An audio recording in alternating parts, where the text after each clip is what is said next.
तो यार बहुत बहुत स्वागत है आप लोगों का। आज की इस वीडियो में मैं आपको महादेव के एक ऐसे अवतार के बारे में बताऊंगा जिसके बारे में कहा जाता है कि वो अभी भी अमर है। वो इस धरती में महाभारत काल से अभी तक भटकता रहता है। आखिर भगवान शिव ने यह अवतार क्यों लिया? क्या यह अवतार महाभारत के युद्ध में लड़ा था? अगर ये महाभारत के युद्ध में लड़ा था तो यह कौरव या पांडव किस पक्ष से लड़ा? क्या महादेव का यह अवतार लोगों को अभी भी भटकता हुआ दिखता है? तो दोस्तों इस कहानी के जरिए मैं आप सभी को ऐसे ही कई सवालों के जवाब दूंगा। तो दोस्तों वीडियो में लास्ट तक जुड़े रहना क्योंकि आज की कहानी बहुत ही ज्यादा मजेदार होने वाली है। महादेव के इस अवतार के बारे में संपूर्ण कहानी बहुत ही कम लोगों को पता है। तो दोस्तों इस अवतार के बारे में मुझे जितनी भी जानकारियां मिली मैं आप सभी को बताऊंगा। तो चलिए दोस्तों महादेव का नाम लेके वीडियो स्टार्ट करते हैं।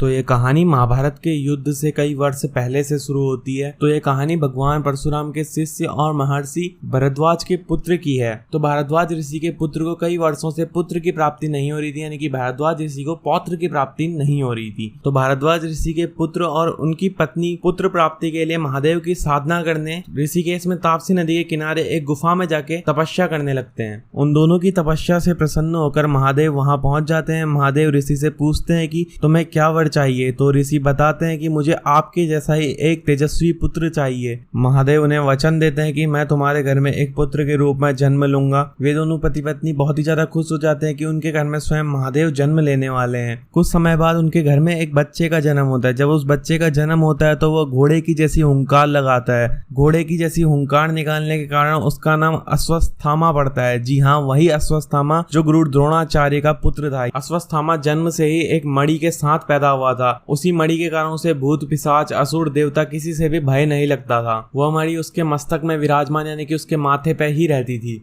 अश्वत्थामा का जन्म बहुत ही ज्यादा गरीबी में बीतता है। जब अश्वत्थामा का जन्म हुआ था तो गुरु द्रोणाचार्य के पास खाने के लिए ठीक से भोजन भी नहीं होता था। अश्वत्थामा के बचपन का एक किस्सा बहुत ही ज्यादा लोकप्रिय है। अश्वत्थामा एक बार बचपन में अपने दोस्तों के साथ खेल खेल रहे थे। बच्चे अपने अपने घर चले जाते हैं और घर जाके खाना खा के दूध पी रहे होते हैं। अश्वत्थामा कई दिनों से देख रहे होते हैं कि सभी बच्चे दूध पी रहे हैं। तो मासूम अश्वत्थामा अपनी माँ के पास जाकर बोलते हैं, माँ मुझे भी दूध पीना है। द्रोणाचार्य का जीवन इतने अभाव में बीत रहा था कि उसके पास न तो कोई गाय थी और न ही उस मासूम से बच्चे के लिए खरीद कर दूध लाने के लिए धन। तो अश्वत्थामा की माता आटे में पानी डालकर घोल बना के वहां अश्वत्थामा को पिला देती है और अश्वत्थामा से बोलती है कि यह दूध है। मासूम अश्वत्थामा भी उस आटे के घोल का पीकर बहुत ज्यादा खुश होता है और सभी बच्चों को जाकर बताता है कि आज मैंने भी दूध पिया। गुरु द्रोणाचार्य पीछे से सब कुछ देख रहे होते हैं। गुरु द्रोणाचार्य को अपने आप पर बहुत ज्यादा क्रोध आ रहा होता है कि वो अपने परिवार को पालने के लिए ठीक से धन की व्यवस्था भी नहीं कर पा रहे हैं। अपने परिवार की यह हालत देखकर गुरु द्रोणाचार्य अपने बचपन के मित्र द्रौपद नरेश के पास जाते हैं और उससे मदद का हाथ मांगते हैं। लेकिन द्रौपद नरेश भी अहंकार में गुरु द्रोणाचार्य की मदद करने से मना कर देता है।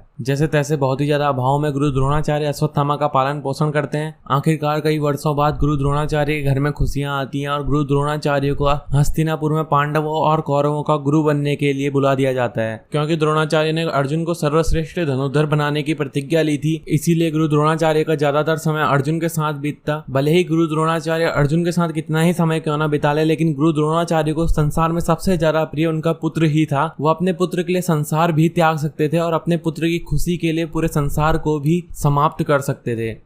लेकिन गुरु द्रोणाचार्य के अर्जुन के इतने करीब आने से अश्वत्थामा के मन में अर्जुन के लिए थोड़ी सी ईर्ष्या जागने लगती है और दूसरी ओर अश्वत्थामा की दुर्योधन से घनिष्ठ मित्रता हो जाती है। कई वर्षों बाद महाभारत का युद्ध आरंभ हो जाता है। क्योंकि गुरु द्रोणाचार्य ने हस्तिनापुर की सुरक्षा का वचन दिया हुआ था, इसीलिए महाभारत के युद्ध में गुरु द्रोणाचार्य कौरवों की ओर से लड़ते हैं। अपने पिता के वचन और दुर्योधन से घनिष्ठ मित्रता के कारण अश्वत्थामा भी कौरवों की ओर से लड़ते हैं। द्रोणाचार्य अपने पुत्र की झूठी मौत का समाचार सुनकर अपने अस्त्र शस्त्र त्याग देते हैं और उसी समय उनकी मृत्यु हो जाती है। और द्रोणाचार्य साबित कर देते हैं कि वो इस संसार में सबसे ज्यादा प्रेम केवल अश्वत्थामा से ही करते थे। उन्होंने अश्वत्थामा के कारण ही अपनी मौत को भी गले लगा दिया। जैसे अश्वत्थामा को पता चलता है कि द्रोणाचार्य की मृत्यु हो गई है तो अश्वत्थामा बहुत ही ज्यादा गुस्से में पांडवों की संपूर्ण सेना तबाह करने लगता है। उस दिन अगर सही समय पर सायकाल नहीं होती तो अश्वत्थामा संपूर्ण पांडवों की सेना को ही समाप्त कर देता और महाभारत का युद्ध उसी दिन समाप्त कर देता।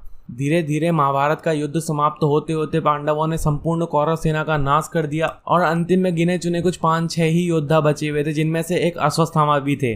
अश्वत्थामा को पता चलता है कि अब दुर्योधन की मृत्यु हो गई है, राजा के हारते ही संपूर्ण प्रजा हार गई है, तो कौरव पक्ष हार चुका है। तो अश्वत्थामा पांचों पांडवों की हत्या करने के लिए उनके शिविर में घुस जाता है और वह पांच बालकों को पांडव समझ के उनकी हत्या कर देता है। वे 5 बालक और कोई नहीं, द्रौपदी और पांचों पांडवों के पुत्र होते हैं। अब द्रौपदी अर्जुन से वचन लेती है कि अब तुम अश्वत्थामा का वध करने के बाद ही वापस आओगे। तो अश्वत्थामा और अर्जुन के बीच बहुत ही ज्यादा घमासान युद्ध चलता है। एक और से जब अर्जुन ब्रह्मास्त्र छोड़ता है तो ब्रह्मास्त्र का ज्ञान अश्वत्थामा को भी होता है, तो अश्वत्थामा भी अपना ब्रह्मास्त्र छोड़ देता है। वहां उपस्थित ऋषि अर्जुन और अश्वत्थामा दोनों को समझाते हैं कि यदि 2 ब्रह्मास्त्र टकराए तो संपूर्ण सृष्टि का नाश हो जाएगा, आप दोनों अपने अपने ब्रह्मास्त्र को वापस ले लीजिए। अर्जुन तो अपने ब्रह्मास्त्र को वापस ले लेता है, लेकिन अश्वत्थामा अपने ब्रह्मास्त्र को उत्तरायणी की अभिमन्यु की पत्नी, जो अभिमन्यु के पुत्र को जन्म देने वाली होती है, उसके गर्भ में जाके गिरा देता है। लेकिन श्री कृष्ण सही समय पर जाके उस ब्रह्मास्त्र को रोक देते हैं। 5 शिशुओं की हत्या और 1 शिशु की नवजात हत्या करने के इतने बड़े अपराध के कारण श्री कृष्ण अश्वत्थामा को चिरकाल तक तड़पने का शाप देते हैं और उनके माथे से उस मणि को भी निकाल देते हैं, जिस मणि के कारण उनको देवता, असुर, राक्षस, भूत, पिशाच किसी से भी भय नहीं लगता था। यह भी माना जाता है कि अश्वत्थामा आज भी जंगलों में भटक रहे हैं और कई लोग अश्वत्थामा से मिलने का दावा भी करते हैं। अब यह बात कितनी सच है कितनी झूठ, यह तो वही जाने और महाभारत की कहानियां जाने। तो बस आज के लिए बस इतना ही, मिलते हैं अगली वीडियो में, तब तक के लिए जय हिंद।